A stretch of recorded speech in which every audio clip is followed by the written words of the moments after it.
जय श्री राम।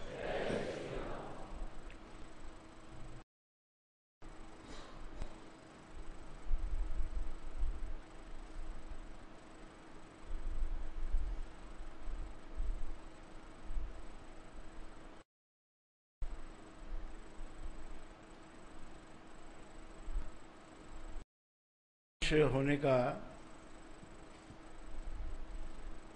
सच्चा अर्थ क्या है?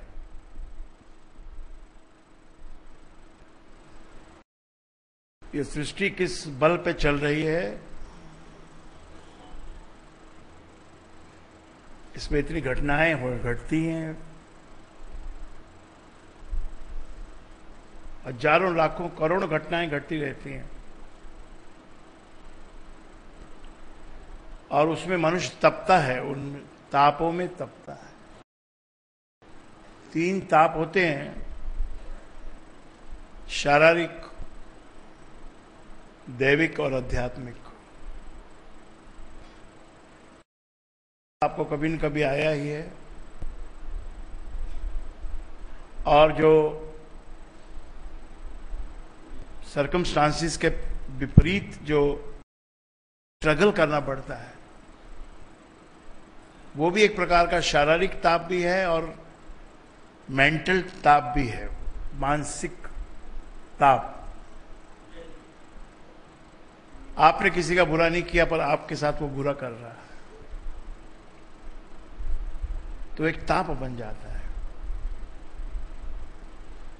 कोई घर की बहू है, अच्छा कर रही है, लेकिन घर वाले उसको किसी भी ढंग से उसको एक्सेप्ट करने को तैयार नहीं है, तो वो कितना बड़ा ताप बन जाता है।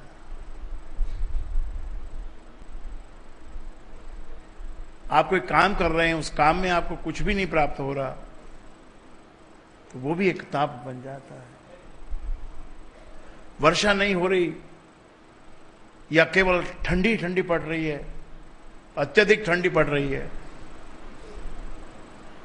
या बहुत बारिश हो रही है, बाढ़ के बाढ़ आ रही है, तो ये सब दैविक ताप है। ताप कहिए, प्रकोप कहिए, और आध्यात्मिक ताप सब कुछ है, लेकिन किसी भी प्रकार से शांति का कोई अनुभव नहीं है, आनंद का कोई अनुभव नहीं है, ईश्वर के नाम की कोई प्यास नहीं है। स्वार्थ में सना हुआ ये मनुष्य दुख पे दुख उठाता जा रहा है। तो इन 3 तापों से बचने के लिए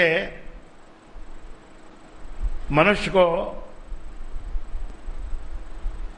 कोई एक ढंग जीने का ऐसा सोचना होगा, देखना होगा, पाना होगा, कि जिससे ये तापों से वो इम्यून रहे, बचा हुआ रहे। ताप तो है ही, ताप नहीं जाएंगे। संसार में ताप तो है ही, और ताप से ही सब उत्पन्न होता है।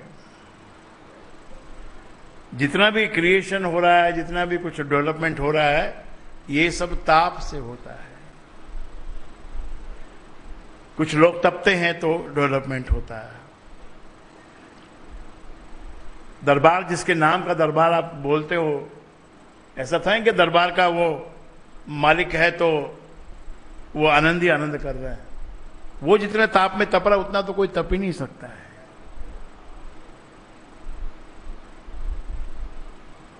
तो ऐसे में क्या करना होगा? घर परिवार बनाया, लेकिन उसमें भी कितना स्ट्रेस है, कितनी उसमें व्याकुलता है, कितना उसमें असंतोष है, कितना कलह है। क्यों? क्योंकि एक जो खास एक वस्तु जो हमको अपने भीतर लानी चाहिए, उसको भरना चाहिए, वो हमने छोड़ दी है। गुरु महाराज ने लिखा है कि मनुष्य जो है ये भक्ति, प्रेम और अनुराग के बिना रूखा है। रूखी रोटी खाना अच्छी बात नहीं है। भोजन में फैट यानी घी, चिकनाई, उसकी मात्रा आवश्यक है। बिना भक्ति के, बिना प्रेम के, बिना अनुराग के जीवन ऐसा हो जाएगा जैसे सूखी रोटियां, सूखा रूखा सूखा जीवन हो जाएगा।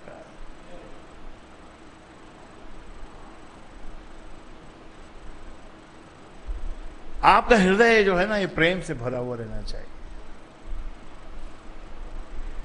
भाव दशा जो आपकी है, प्रेम यानी किसी व्यक्ति को जाके प्रेम नहीं करना है, वो तो किसी एक से हो जाएगा तो हो जाएगा,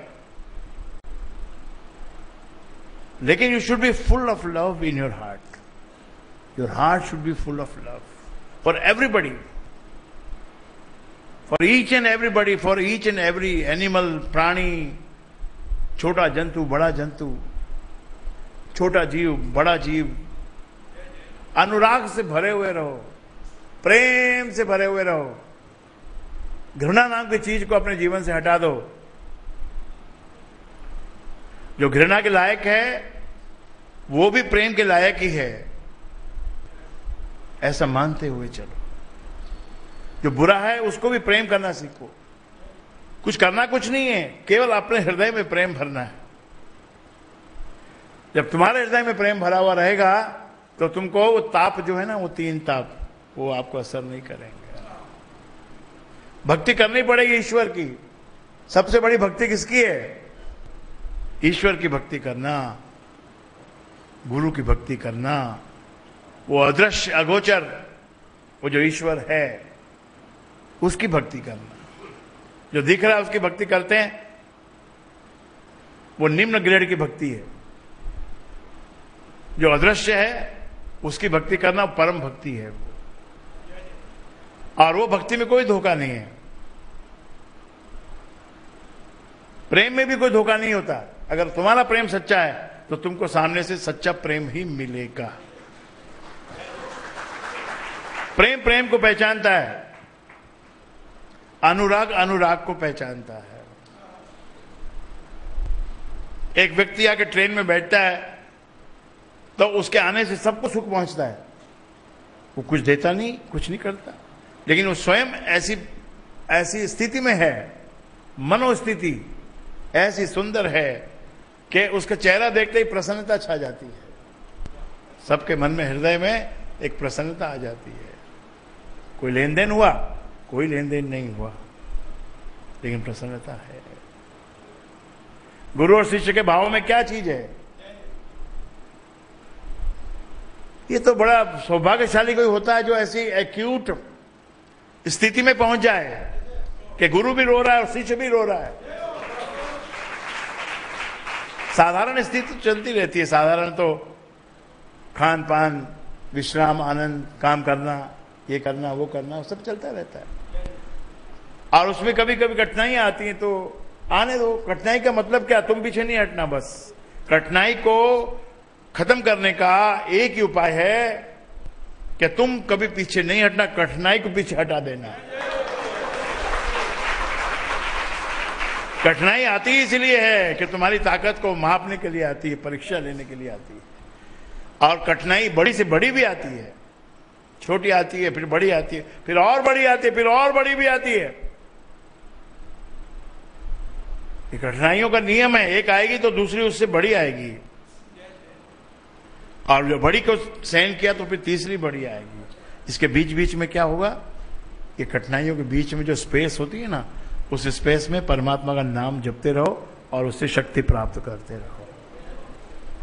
तो भक्ति, प्रेम और अनुराग ये तुम्हारे जीवन की एक प्रकार से अमृत है। ये अमृत का बीच बीच में पान करते ही रहना चाहिए। बीच बीच में मतलब हमेशा करते रहना चाहिए। एक बार रिलेशन आपने बनाया तो रिलेशन का मतलब ये होता है कि उस रिलेशन को मरते दम तक निभाना, चाहे उसमें कुछ भी हो जाए, चाहे उसमें से कुछ भी आपको लगे ऐसा कि भाई समथिंग इज रॉन्ग, लेकिन रॉन्ग का मतलब रिलेशन खत्म नहीं करना है। रिलेशन का मतलब होता है उस रॉन्ग को निकालना है।